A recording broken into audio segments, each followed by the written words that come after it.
First at 5 o'clock, newly unsealed court documents this afternoon say the person of interest in the murders of 4 men in Okmulgee confessed that he killed them and cut them up because he believed they were stealing from him. Thanks for joining us. I'm Lori Fulbright. And I'm Craig Day. The affidavit says Joe Kennedy also had one of the victims' bicycles with him 6 days after the murders.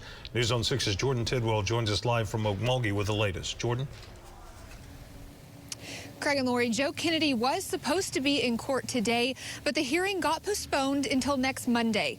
And his attorneys say they deserve to know why Kennedy's bond was $10 million. And the judge agreed to unseal the affidavit related to his bond. It says investigators believe the men were killed on October 9th at Kennedy's scrapyard. It says victim Mark Chastain had his cell phone on him, and records show he arrived at the scrapyard around 5:40 p.m. And gunshots were reported 40 minutes later. It says Kennedy left the scrapyard wearing a different shirt 90 minutes after that. It says he came back and went to the vacant lot next to his scrapyard for hours overnight, and that's where blood and items belonging to Mark Chastain were found. And the victims' families were at court today before this information was released and were frustrated by the delays in the case.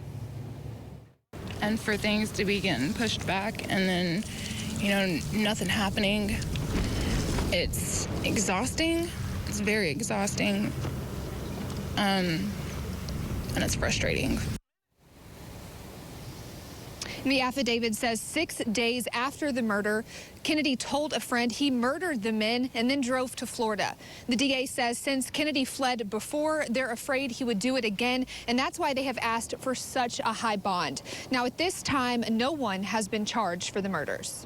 Live in Okmulgee, Jordan Tidwell, Oklahoma's Own, News on 6.